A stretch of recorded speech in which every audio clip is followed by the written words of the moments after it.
Bom, boa tarde a todos, a todas. Prazer estar aqui, muito obrigada pelo convite, representando a toda uma equipe multidisciplinar, que é a equipe da Sabesp.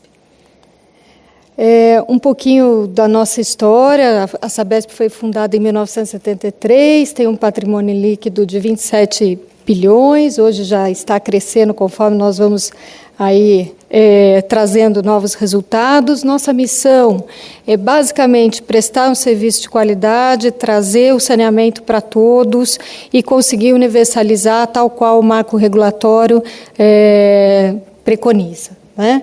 Então, nós queremos também ter como diretrizes e estratégias a segurança hídrica.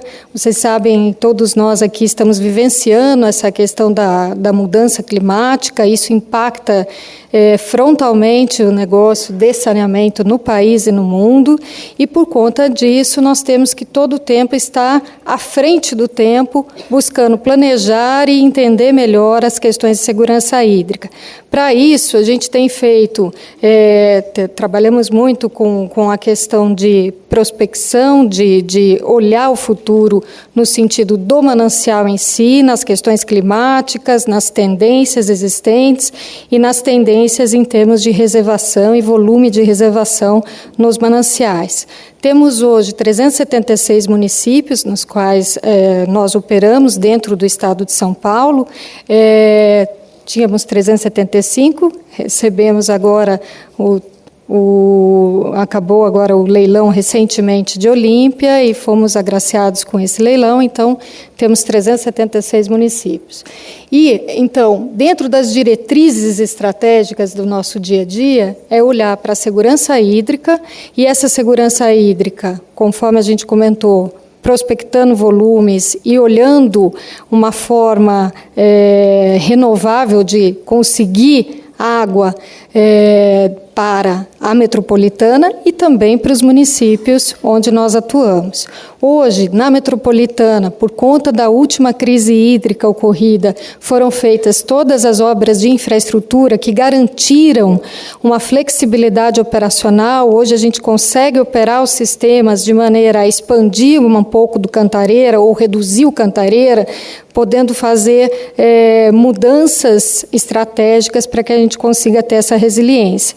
Nos municípios, como vocês podem imaginar, muitos deles nós temos aí, então, projetos para que a gente tenha essa mesma flexibilidade operacional e essa mesma resiliência hídrica. Vamos falar um pouquinho à frente sobre esse tema. Nós temos, então, hoje já 376 municípios, atendemos aproximadamente 70% da população de São Paulo. Dentro dos requisitos desse ano para o CAPEX, nós temos um PPI, um Plano Plurianual de Investimentos, o CAPEX de 5 anos, que a gente sempre olha e planeja detalhadamente cada um desses anos, e as contratações da mesma forma. Nós temos 26 bilhões a serem investidos, obviamente um pouquinho menos, porque já estamos no final do ano de 2023, com quase 5 bilhões já performando esse ano. O que nós olhamos aqui ao longo desse planejamento, priorização e execução do CAPEX?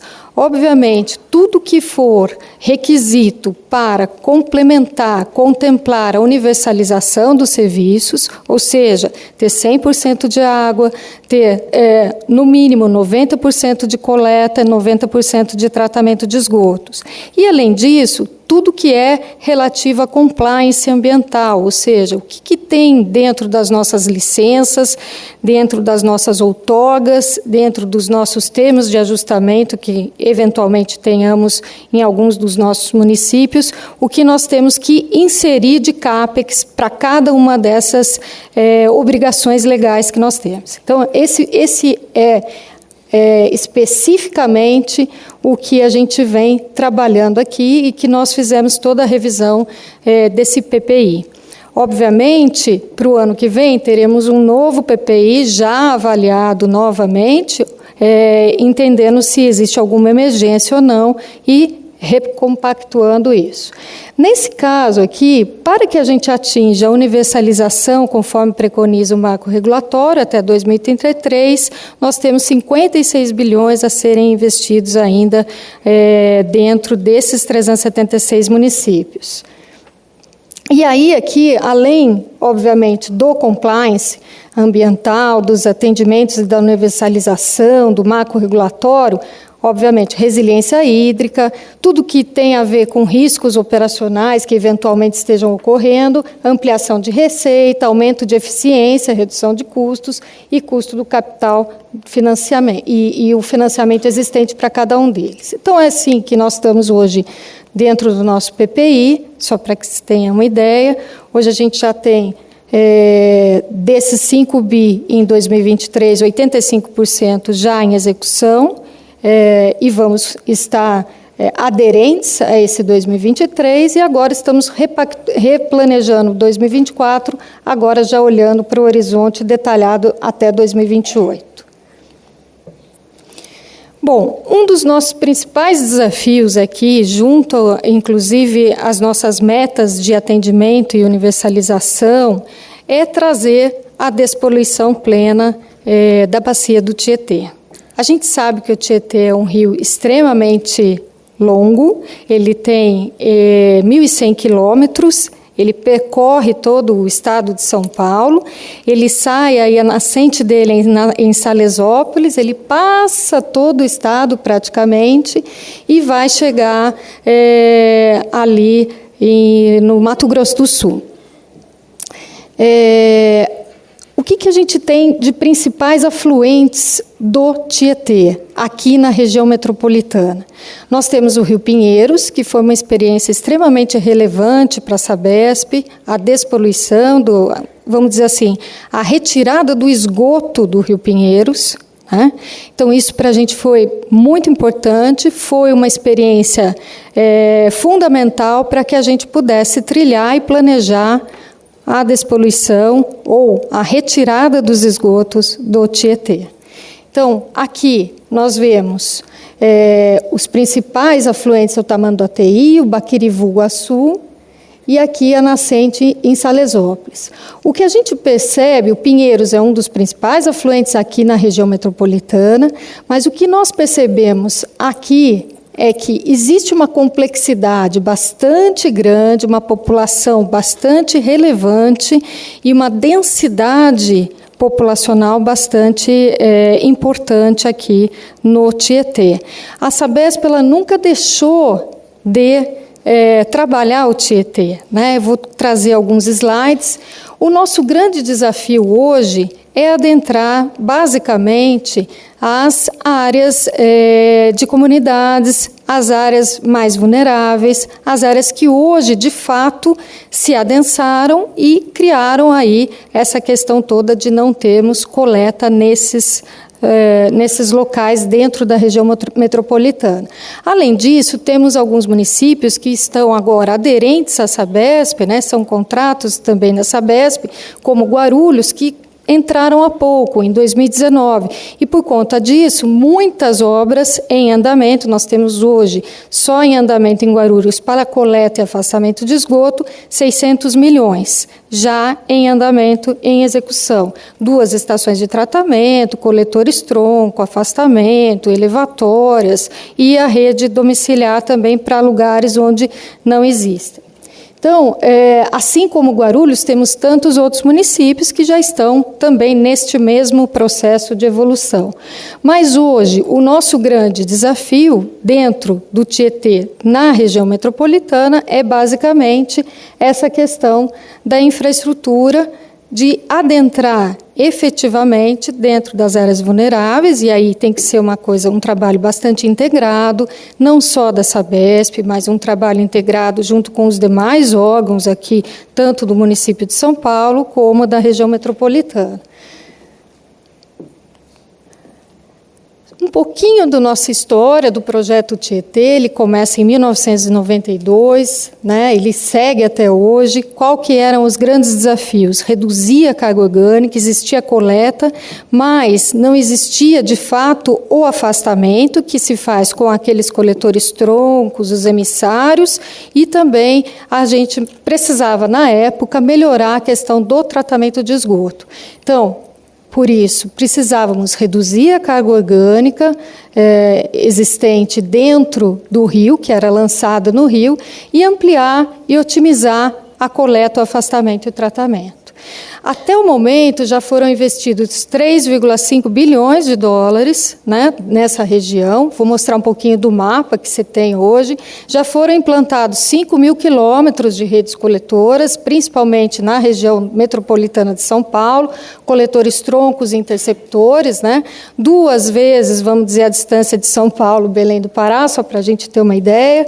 A capacidade de tratamento, como a gente comentou, ela saiu de 8,5 metros cúbicos por segundo para 24,5, que é a capacidade hoje instalada. A estação de tratamento de esgoto de Barueri, hoje nós temos 5 estações metropolitanas que elas tratam o esgoto da região metropolitana, que é São Miguel, Novo Mundo, ET-ABC, depois nós temos Suzano e Barueri. Barueri é a maior, que tem hoje uma capacidade de 16 metros cúbicos por segundo, é a maior da América do Sul e é a 12ª do mundo. Temos também hoje cobertura de rede de 90% e tratamos 85%. Hoje nós já temos 12 milhões de pessoas conectadas com esgoto tratado, então quando a gente vê aí, nossa, né, grandes capitais do mundo conseguiram fazer a despoluição, existe uma complexidade grande hoje em São Paulo pelo adensamento urbano que nós temos, né? E aí, hoje a gente já tem 12 milhões de pessoas com esgoto tratado, mais que Londres e Paris somadas. A gente sabe que o saneamento, ele traz dignidade, ele melhora a condição de vida das pessoas, ele melhora o bairro, ele tira toda essa questão, ele melhora a saúde das pessoas, né? Isso tudo a gente já está bastante, graças a Deus, aqui no Brasil, a gente já conseguiu entender a necessidade da implantação do saneamento. E a gente já tem uma melhoria da mancha de esgoto ao longo da bacia do Tietê. Precisamos melhorar? Precisamos, e é isso que a gente vai mostrar daqui para frente. Então, um pouquinho do que estava anteriormente, né, quando iniciou, então, o projeto do Tietê. Esse é um mapa, o que está em vermelhinho é o que faltava afastar. Então, toda essa partezinha em verde era redes coletoras que conduziam a uma estação de tratamento. A ET Suzano, que foi inaugurada em 1982, e a ET Barueri, em 88. Era essa foto ali, em 91. Quando a gente começou todo esse processo de despoluição do Tietê, essa é a foto atual, né? É de março de 2023, nós temos ainda obras em andamento em várias regiões aqui, principalmente em Guarulhos, Itaquá, Poá e nesse extremo norte aqui, né, Franco da Rocha, Caieiras, Francisco Morato, Cajamar, essa região também a gente já está com todas as obras em andamento. E essas manchinhas vermelhas, que é onde a gente tem adensamento urbano, temos muitas delas com coleta, mas resta ainda a execução do afastamento e levar isso até o tratamento de esgoto. Um pouquinho do que foi o Rio Pinheiros. Era uma forma diferente de pensar que foi feita ali na Sabesp, e uma coisa importante também, como é que a gente iria contratar as obras de maneira que nós tivéssemos uma agilidade de execução e, ao mesmo tempo, as metas efetivamente atingidas, né? Então, nós quantificamos que para conseguir tirar o esgoto do Pinheiros, nós teríamos que atender 533 mil economias para tratamento. O que são economias? São aquelas conexões, de fato, de cada residência, de cada imóvel que vai para o tratamento. E aí, isso abrangeria 1,6 milhões de pessoas. O nosso desafio era encaminhar uma vazão, um volume adicional de 2.800 litros por segundo, conseguir chegar numa carga que é medida em demanda bioquímica de oxigênio em menor que 30 mg/litro, e um OD, um oxigênio dissolvido mínimo de 2 mg/litro. Dessa forma, nós teríamos, então, uma condição mais aeróbica no rio, e aí aquele odor, aquela sensação mais complicada que nós temos, iria melhorar muito, iria efetivamente estar sem essa questão que a gente sente, né, infelizmente, quando chega e passa por um rio que ainda tem carga orgânica sendo lançada. Então, nesse caso, o que a gente fez?